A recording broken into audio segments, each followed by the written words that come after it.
오늘 이 시간에 하나님의 큰 은혜가 우리 안에 가득 넘치기를 간절히 축복합니다. 오늘 우리가 예레미야에 대한 말씀을 우리가 함께 이제 나누고자 해요. 말씀을 준비하면서 분량이 참 애매했습니다. 그래서 분량 준비를 많이 했는데 또 준비하면서 조금 정리를 했어요. 왜냐면 이게 하루 한 주를 더 지나가고자 하니 그 다음 주는 분량이 조금 부족할 것 같고 또 오늘 하루 다 하자니 또 하기에는 또 길고 그래서 몇 번을 좀 읽어보면서 좀 빼도 되겠다 싶은 것들을 좀 정리하면서 오늘 하루 동안 이 예레미야에 대해서 우리가 좀 나누어 보고자 합니다. 특별히 예레미야는 눈물의 선지자로 잘 알려져 있지요. 그래서 예레미야는 예레미야서뿐만 아니라 그 다음에 예레미야 뭐가 있어요? 애가가 있죠. 예레미야가 슬픔의 노래를 불렀던 눈물의 선지자로 알려진 이 예레미야를 통해서 우리가 함께 또 은혜를 나누기를 원합니다. 자, 먼저 예레미야 이름의 뜻은 여호와께서 지명하신 자라는 이름의 뜻을 가지고 있습니다. 여호와께서 지명하신 자. 자, 그래서 이제 이따가 나누겠지만 하느님께서 그를 이야기하실 때 지명하여 부른 이러한 내용이 등장하는 걸 알 수가 있어요.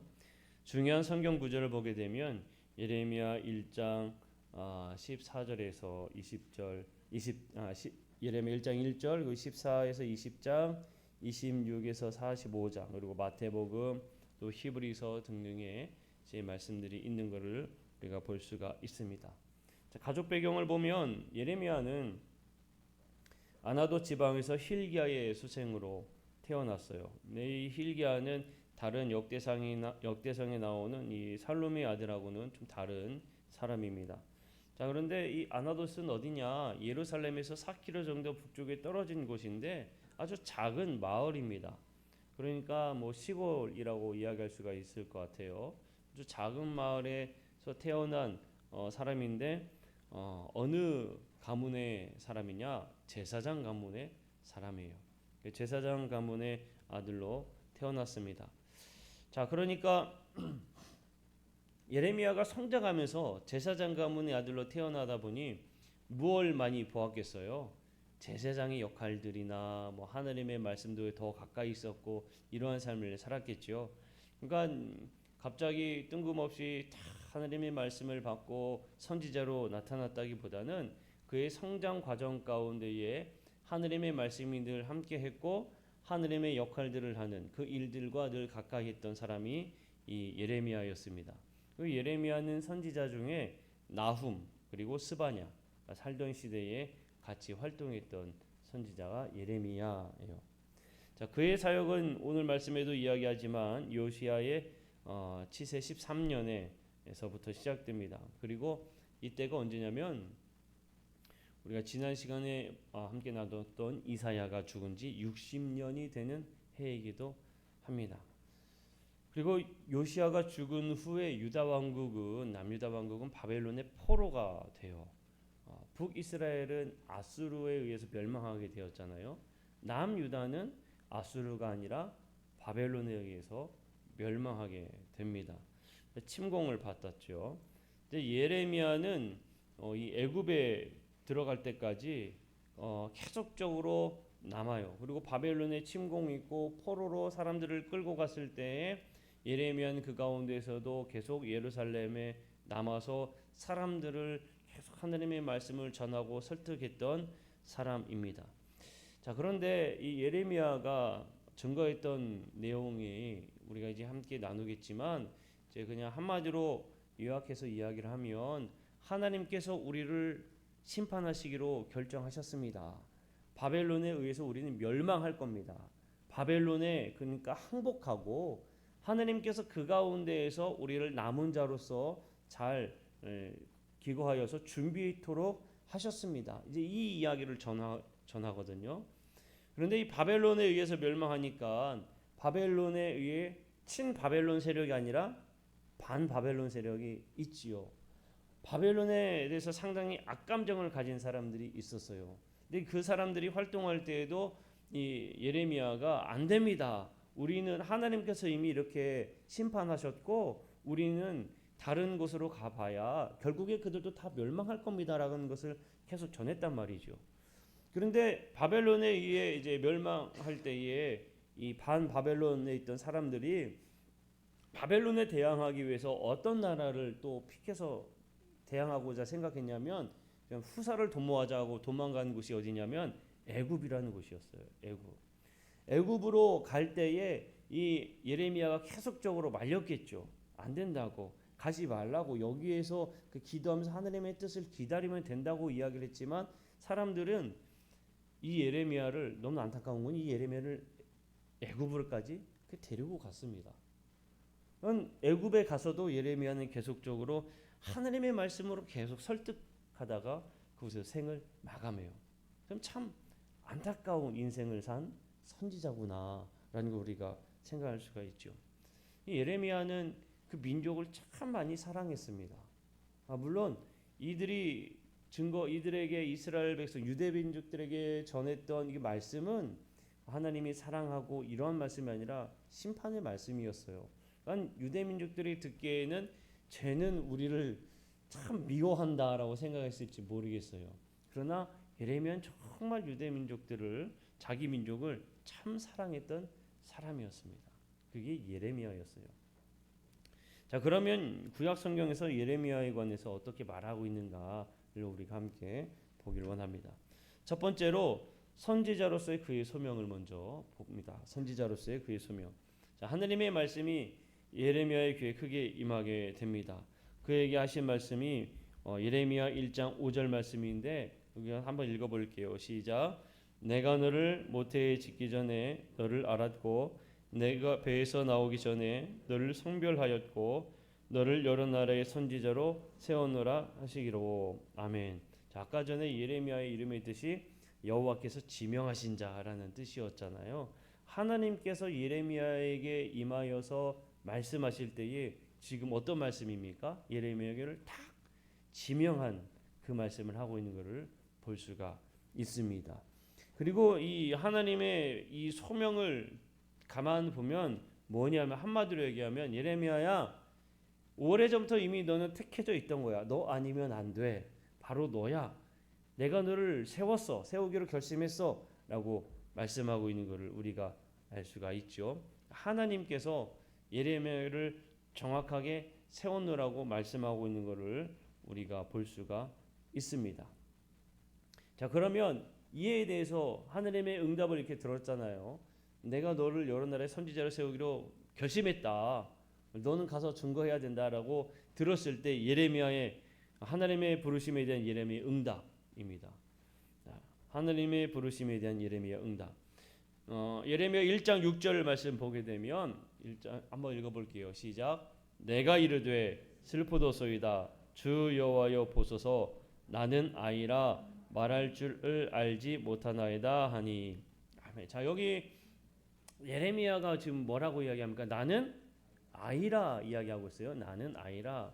이 아이라고 얘기한 표현이 예레미야가 아는 것이 없고 연약해서 아이라고 표현했다기보다는 원어를 보게 되면 나르라는 단어로 말 그대로 이 나르는 소년, 젊은 이런 것을 의미하거든요.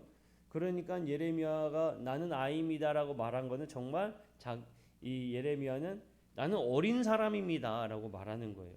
어떤 주석가는 이 예레미야가 이 사명을 받았을 때 아마 10대 후반 혹은 20대 초반이나 20대이거나 뭐 이렇게 보고 있습니다. 여러분 지금 생각해 보면 어때요? 상당히 젊은 나이죠. 젊은 나이입니다. 상당히 젊은 나이에 이 예레미야가 이 부름을 받았다는 거예요. 부름을 받았다는 거예요. 자, 그러다 보니까 하나님, 나는 참 어려서 말도 할 줄 모르고 경험도 없습니다. 나 같은 사람이 어떻게 나가서 증거할 수 있겠습니까? 라고 말하는 겁니다.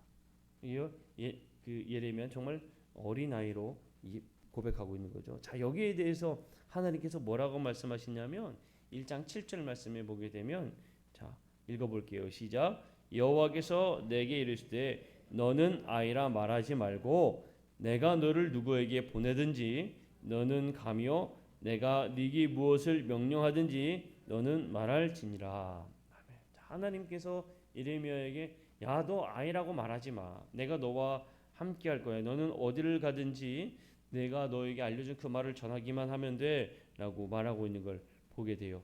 그리고 이어서 8절까지 보면 뭐라고 이야기하냐면, 시작. 너는 그들 때문에 두려워하지 말라. 내가 너와 함께하여 너를 구원하리라. 나 여호와의 말이니라 하시기로.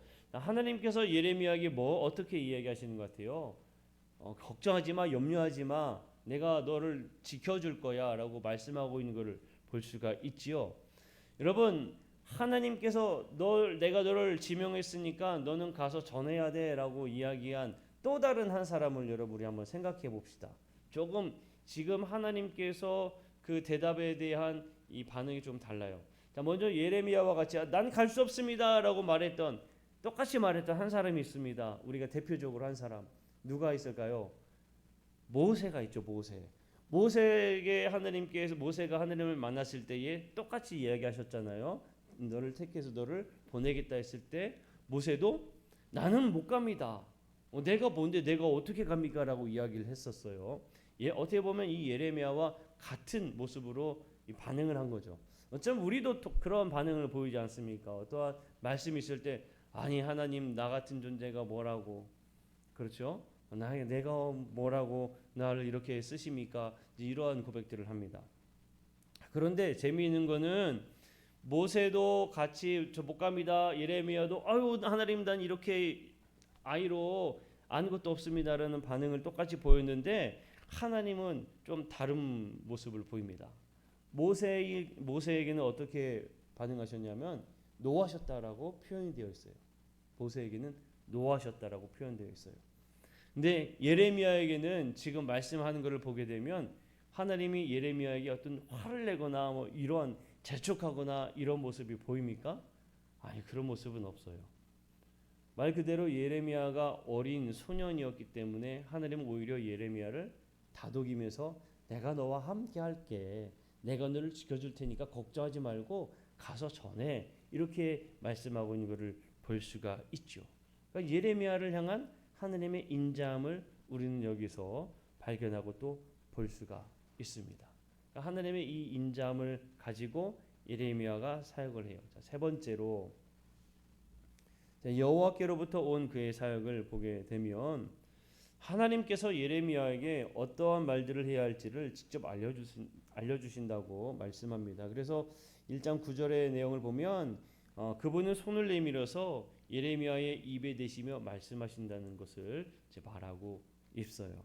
하나님께서 직접 예레미야가 어떤 말을 해야 할지 알려주겠노라 말씀하고 있는 거죠. 여러분 생각해 보세요. 하나님이 내 입술을 통해서 직접 말씀하신다고 하니까 어찌 보면은 좀 가벼운 마음이 들 수 있잖아요. 그런데 예레미야에게 주시는 하나님의 말씀은 결코 가벼운 내용이 아니었습니다. 한번 볼게요. 예레미야 1장 10절 말씀인데 현대인의 성경으로 좀 한번 읽어보겠습니다. 시작. 내가 오늘 너에게 많은 민족과 나라를 다스리며 그들을 뽑고 파괴하고 파멸시키고 넘어뜨리고 건설하며 심는 권한을 주겠다. 아멘.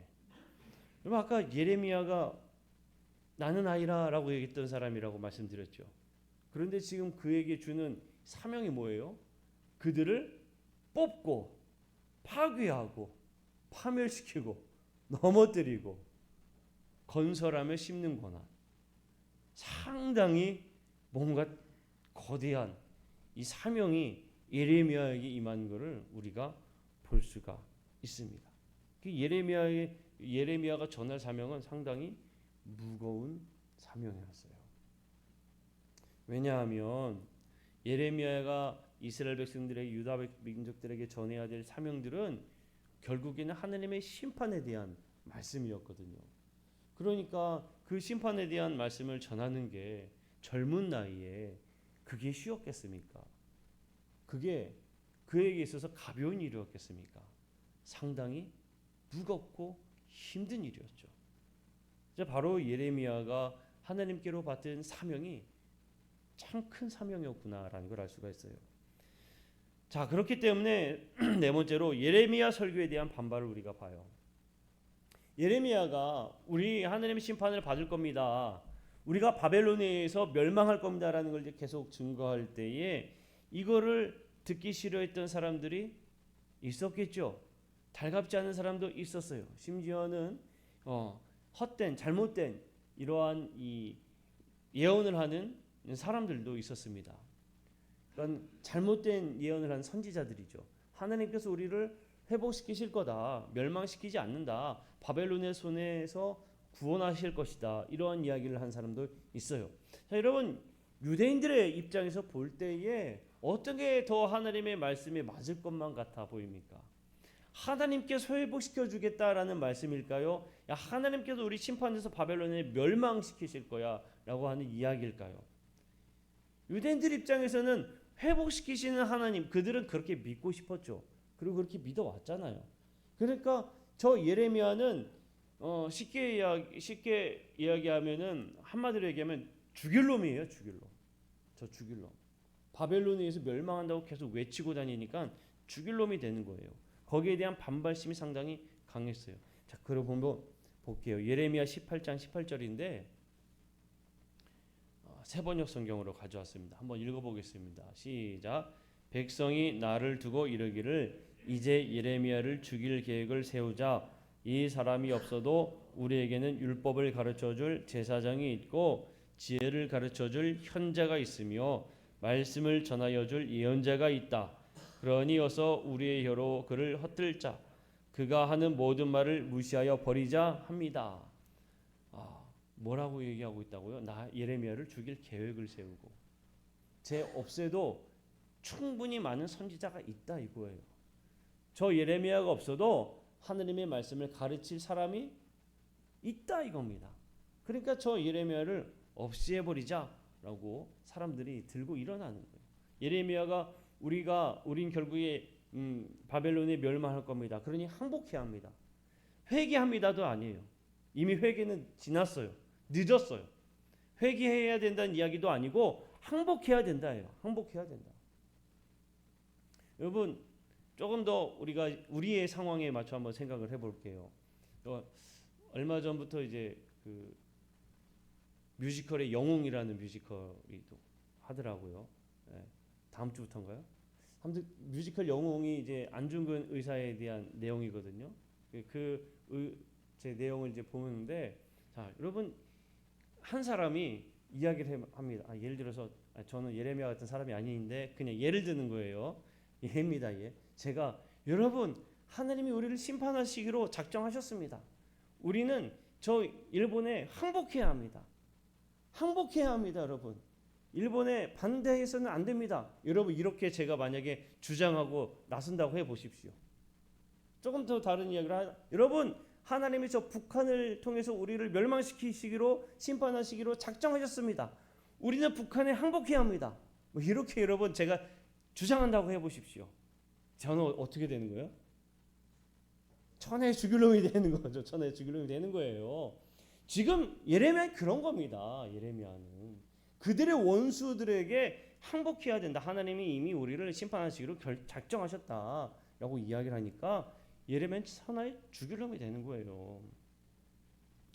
그러니까 예레미야가 뭐라고 고백하냐면 또 18장 20절 세번역 성경을 읽어봅시다. 읽어볼게요. 시작. 선을 악으로 갚아도 되는 겁니까? 그런데도 그들은 제 목숨을 노려서 함정을 받습니다. 제가 주님 앞에 나서서 그들을 변호한 것, 주님께서 그들을 보시고 진노하셨지만 주님의 진노를 풀어드리려고 그들을 생각하면서 주님의 은혜를 간구한 것을 기억하여 주십시오.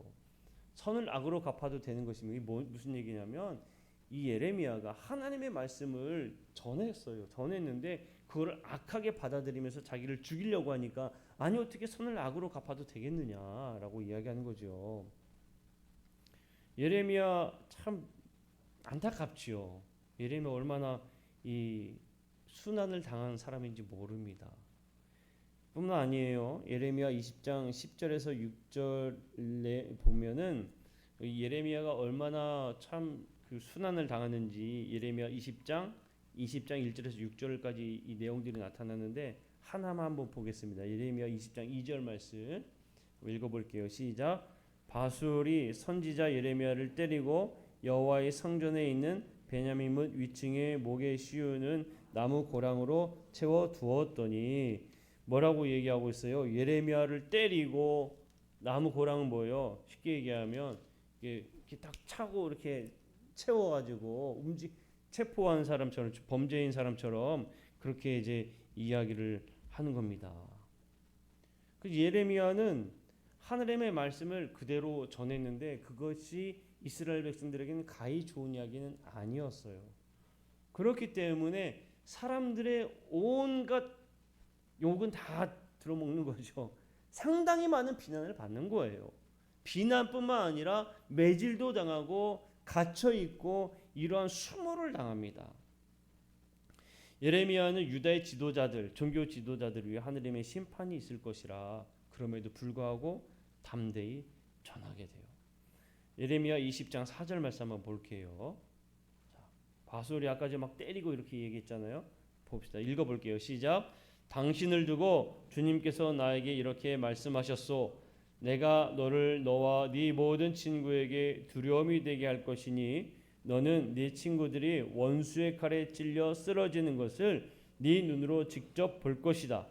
또 내가 유다 백성을 모두 바빌로니아 왕의 손에 넘겨주면 그 왕은 백성을 더러는 바빌로니아로 사로잡아 가고 더러는 칼로 죽일 것이다. 예레미야가 아까 2절에 앞에 절에 어떻게 된 상태였어요? 맞고 여기에 채우거지고 이렇게 막 곤욕을 당하고 있는 상황이잖아요. 그런데 그 상황에서도 하나님의 말씀을 그냥 그대로 담대하게 전하는 겁니다. 그 순간에 잠깐 피해보고자 죄송합니다. 내가 잠깐 헷가닥했나 봅니다. 뭐 이런 게 아니라 그 말씀 그대로 막 전하는 거예요. 용감하게. 이 예레미야가 이러한 것들을 이렇게 담대하게 전하는 예들이 성경 곳곳에 찾아볼 수가 있습니다. 자, 이런 것들을 보면 예레미야를 통해서 얼마나 우리가 배워야 하는가를 보게 되지요. 담대하게 전한다는 게 무언가를 다시 한 번 더 생각해 보게 됩니다. 자, 예레미야의 슬픔과 애가예요. 예레미야는 항상 자기 자신을 돌아보면서 자기 반성을 참 많이 했던 사람입니다. 아마 그도 그럴 것이 이스라엘 백성들에게 하느님의 심판이 있을 것이라고 계속 전하면서 자기 자신을 많이 돌아보았겠죠. 그는 자기 나라, 그러니까 유대 민족들, 이스라엘 백성들을 참 사랑했어요. 그 나라도 사랑했고 그 백성도 사랑했어요. 어찌 보면 자신이 사랑하는 나라가 저 적군의 손에 떨어져서 멸망할 것이라는 것이 그에게 있어서는 얼마나 큰 아픔이었겠습니까? 그런데도 그는 하느님의 말씀을 전해야 됐어요. 하느님의 말씀은 이 예레미야를 통해서 전해주지만 이 예레미야가 가지고 있는 이 마음은 사실은 누구의 마음과 또 같습니까? 하나님의 마음이죠. 사랑하는 이가 죽어가는데 그거를 내버려 두는 게 어디 있겠어요? 쉽게 뭐 이런 거죠. 누가 저기 가면 이 길로 가면 낭떠러지라 죽어요. 죽는데 거기에 나 그거를 보면서 아유 잘 간다. 그래 그렇게 가는 거야. 이렇게 얘기할 사람이 어디 있겠습니까? 사랑하는 사람이 거기로 가면 분명히 낭떠러지고 죽는 걸 알면은 어떻게든지 거기로 가면 안 됩니다. 이야기를 해야 되겠잖아요. 그러니까 하나님의 마음이 그런 거예요. 그 이스라엘 백성들을 향해서 너무나 가슴 아픈 마음으로 그들을 향해 어쩔 수 없는 심판을 내리시는 게 하나님의 마음이거든요. 그 마음을 이 예레미야가 전할 때에 그 말씀을 전할 때마다 예레미야는 더 어떻겠습니까?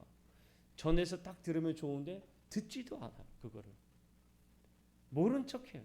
아니 오히려 자기 자신을 험담하고 오히려 자기를 정말 죽일 사람처럼 사람들이 그렇게 행합니다. 얼마나 예레미야가 마음이 아팠겠어요. 예레미야는 하느님의 말씀을 전하면 전할수록 그는 괴로움이 더 컸습니다. 심판을 전하는 그의 마음은 아프고 괴로웠을 거예요. 예레미야 9장 1절 한번 보면 한번 읽어볼까요? 시작. 살해된 나의 백성 나의 딸을 생각하면서 내가 낮이나 밤이나 울 수 있도록 누가 나의 머리를 물로 채워주고 나의 두 눈을 눈물샘이 되게 하여 주면 좋으련만. 이게 예레미야의 고백이에요. 그러니까 너무나 슬퍼서 눈물이 막 흐르니까 그냥 누가 내 머리에 물로 채워주고 눈물샘이 되어서 그냥 내가 울고 싶지 않아도 그냥 눈물이 흐르게 만들어주면 좋겠다. 너무나 자기의 그 슬픈 마음을 표현하고 있는 겁니다. 그래서 예레미야가 참 눈물의 선지자라고도 이야기를 하고 있죠. 여러분, 근데 예레미야가 이런 마음으로 말씀을 전할 때에 기쁨으로 정말 좋은 마음으로 여러분 막 좋아가지고 이만큼 입꼬리 올라가지고 우리 바벨론에게 멸망합니다.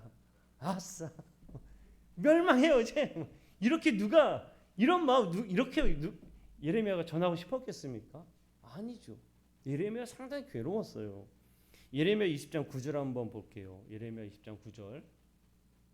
자, 한번 읽어볼까요? 시작. 이제는 주님을 말하지 않겠다. 다시는 주님의 이름으로 외치지 않겠다 하고 결심하여 보지만 그때마다 주님의 말씀이 나의 심장 속에서 불처럼 타올라 뼛속에까지 타들어가니 나는 견디다 못해 그만 항복하고 맙니다. 여러분 예레미야가 지금 뭐라고 얘기합니까? 나 이제 말하지 않을 거야. 나 이제 외치지 않겠어. 하느님이 내게 전하라고 한 이 말 전하지 않겠어. 이렇게 결심하다가도 그 마음이 뭐라고 해요? 그 말씀이 심장에 불처럼 타오른다는 거예요. 뼛속에까지 전하지 않을 수가 없는 거예요. 전하지 않을 수가 없는 거예요. 그러니까 그냥 항복하고 또 전하는 거예요. 나 도저히 못 전하겠습니다. 어떻게 이스라엘 백성들이 멸망하는 걸 보면서 그들에게 당신들 항복하십시오. 그 이야기를 하겠냐 이거예요. 예레미야의 참 슬픈 마음이 많이 느껴지죠. 예레미야는 성품이 참 온유했습니다. 유다를 향한 그 고통, 슬픔은 참 심했어요. 정말 고만하고 싶어도 할 수 없는 몸부림치면서 전할 수밖에 없었던 사람이 예레미야입니다.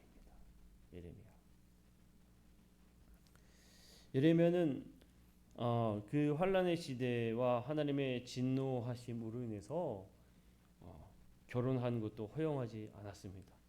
그래서 아내와 가정에서 힘듦을 사랑과 용기를 좀 가정에서 북돋아 받고 위로받고 하면 좋은데 그렇지도 못했어요. 아주 고독한 삶을 살았습니다. 뿐만 아니라 아나돗이라는 작은 마을이라고 이야기 드렸잖아요. 작은 마을이니까 여러분 거기잖아요. 사실 사람들이 친구가 얼마나 많이 있겠습니까? 뭐 예레미야가 친구가 몇백 명이 되고 뭐 이렇겠어요. 그 작은 마을에 친구들이라 해봐야 얼마나 있겠습니까? 그런데 예레미야는 그 친구들마저도 포기했어요. 홀로 외로이 고독하게 그 아픔을 견디면서 전했던 사람이 예레미야입니다.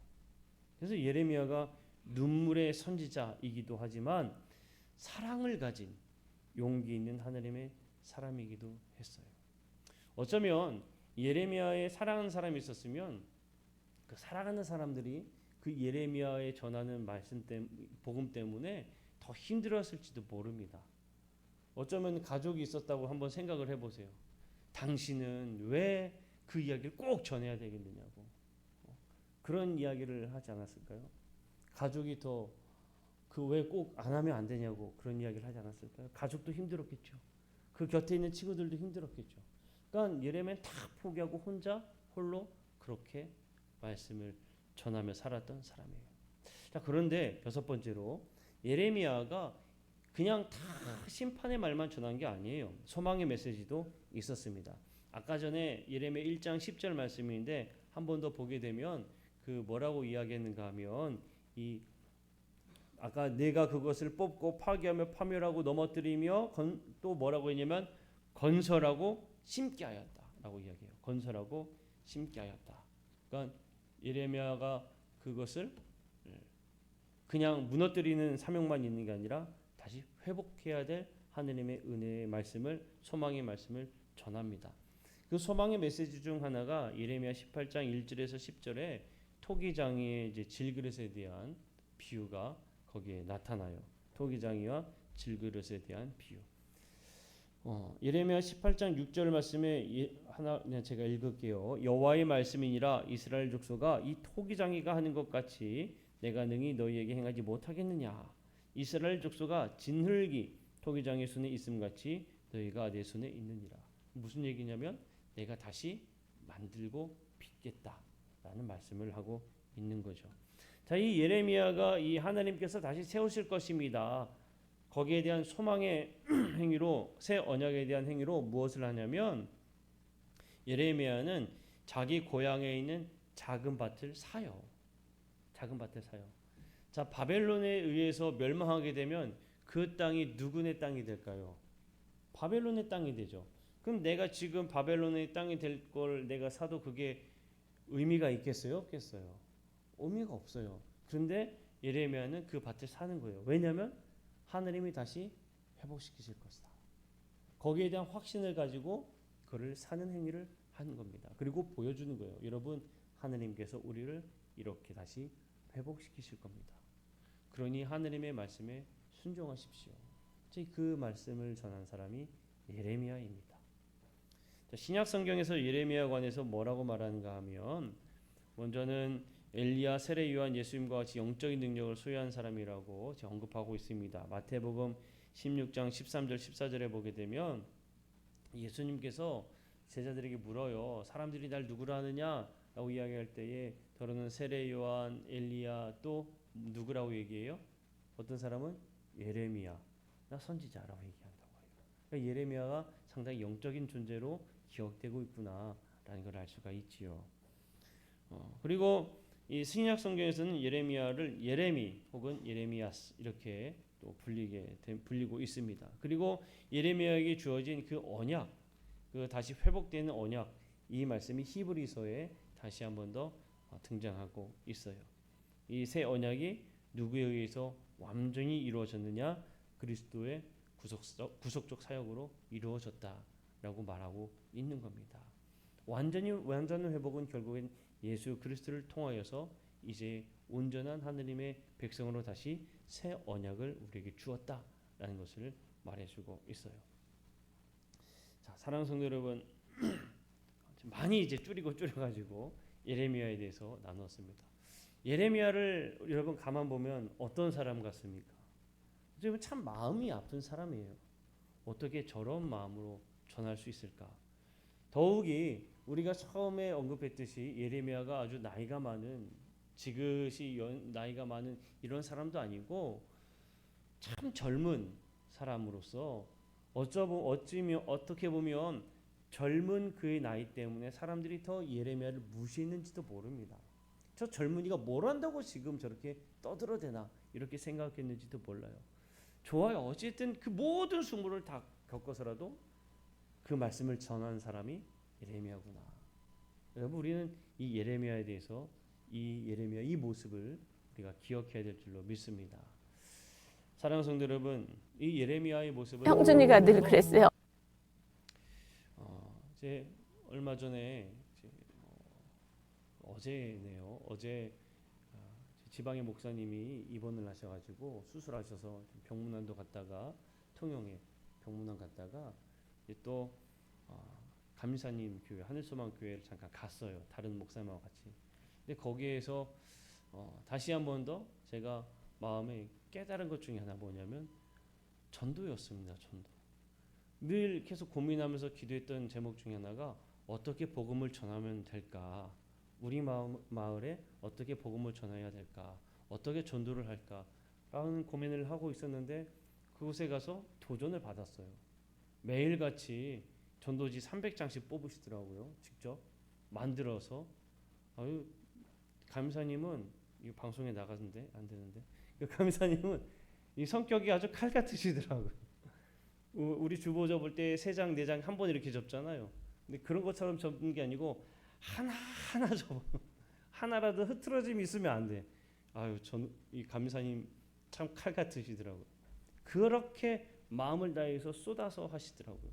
그 모습을 보면서 도전을 받아요. 그리고 오늘 말씀을 준비하면서 우리가 정말 힘들고 어렵다 해도 하느님께서 우리에게 말씀하신 거라면 전해야 되겠구나. 우리는 그 말씀을 전해야 되겠구나. 이게 하느님의 마음이구나 라는 것을 깨닫습니다. 때로는 우리가 그런 마음을 가져요.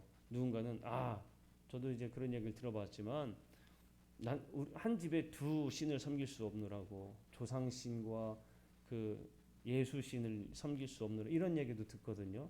그런 거 들어도 상관이 없는 거예요. 예레미야를 예를 들면 보니까 우리가 예레미야와 같은 마음으로 정말 전도해야 되겠구나, 복음을 전해야 되겠구나 라는 것을 깨닫게 됩니다. 사랑하는 성도 여러분, 오늘 이 말씀을 기억하면서 우리가 좀 찬양하고 좀 결심하고 결단하는 그런 시간을 갖기를 원합니다. 나의 안에 거하라 라는 찬양이 있어요.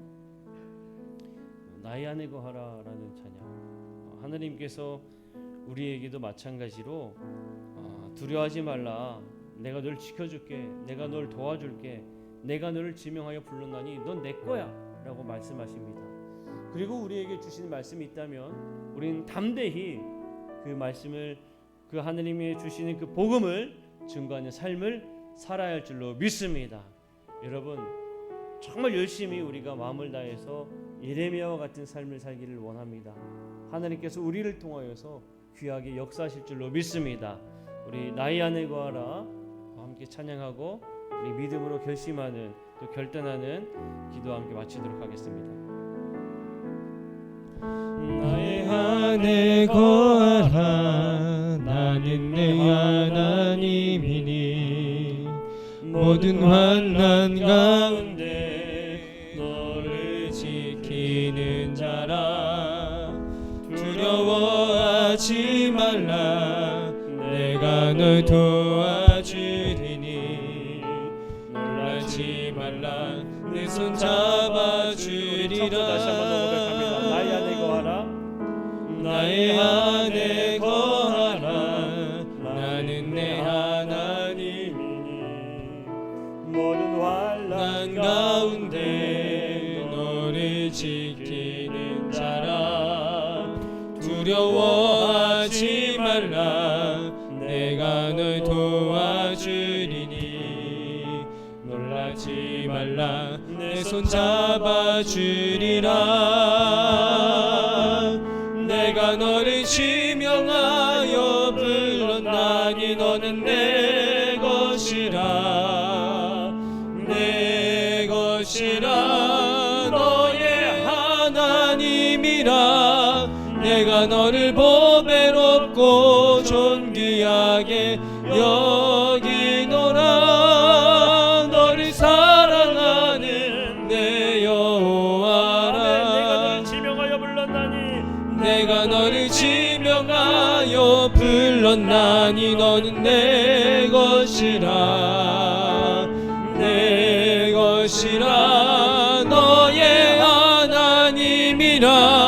내가 너를 보배롭고 존귀하게 여기노라.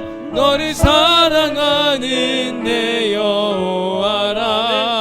오늘 하나님께서 우리를 사랑한다고 우리를 지명하여 불렀노라고 말씀하십니다. 하나님께서 또한 우리에게 말씀을 전하라 말씀하십니다.